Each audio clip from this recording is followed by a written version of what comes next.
Today is a day of gardening. The Green School kids are out in this organic garden with Chakra, who's teaching us about permaculture. So we're making some standing gardens out of bamboo.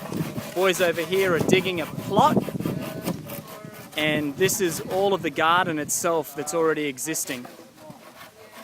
So we'll come and have a look. So the kids are getting into it. How you going, AJ? Yeah. Having fun?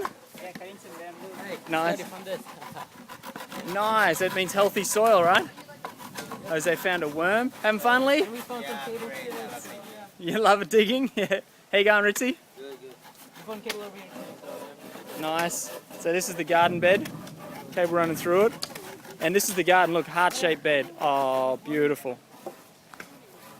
So the idea here today is to get the kids in and learn about permaculture, which is actually a technique originally designed in Australia. Cool, we got a big storm coming in too.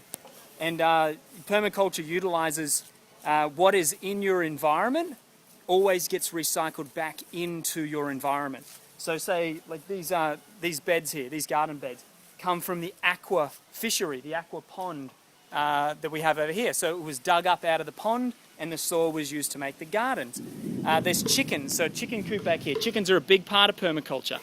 So we use the chicken manure to put the phosphates back into the soil.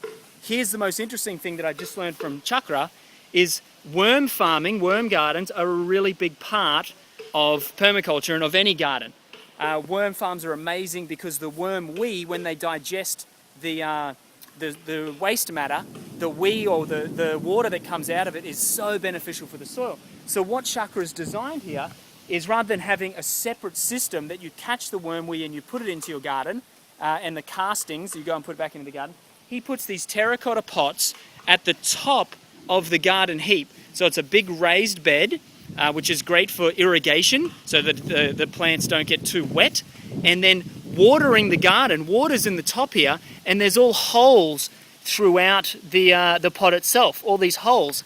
So the worm wee, when you water the garden, when you put the water in and your waste matter's in there, the worms are eating it, the worm wee goes out right into your garden bed itself, constantly giving you new nutrients to your garden every time you water. That is the most fantastic thing. You can see all through all of the garden beds, all these raised garden beds have their little worm farm at the top of them. So again, the reason we make a raised garden bed like this is because in the tropics we get a lot of this, a lot of rain, big storm coming, and fruit and veggies, or excuse me, veggies, don't like to have wet feet. They always like to have dry feet so that they don't rot in there. So the raised bed creates a nice water flow so they don't sit. Another fantastic thing I just learned, bit of a brief introduction to permaculture. He's created this here, so this is cucumber and pumpkin over the top.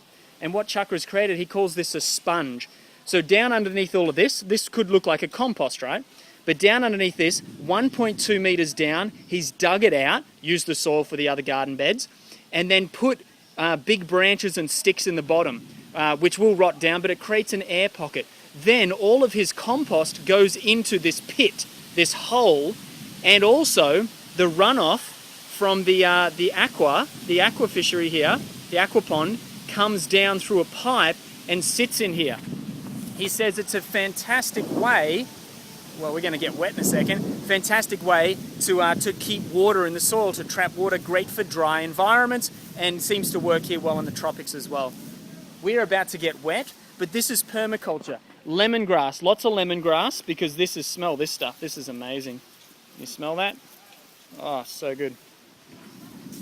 Love lemongrass, because they have a need for lemongrass here. Tomatoes. So the idea here is whatever you need, this is some corn coming up. Look at the different garden beds, utilizing what we have. Obviously in the tropics we have lots of coconuts, so we use the coconut husks as the border. Why put in an artificial border or cut some timber when we can use what's already here? Some pawpaw. But anyway, just an idea. You can start something like this in a small scale in your backyard, in your front yard, show it off to the neighbors, and it's very, very easy to do. There's permaculture workshops that you can take anywhere throughout the world.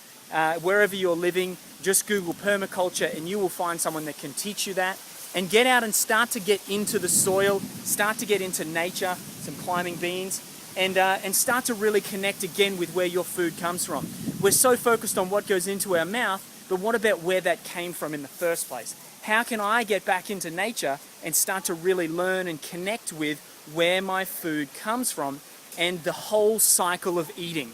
Yeah, from growing it in the soil to making a garden bed, yeah, like the kids are doing here, and even practical ways like a standing garden bed or a hanging garden bed if you don't have the room.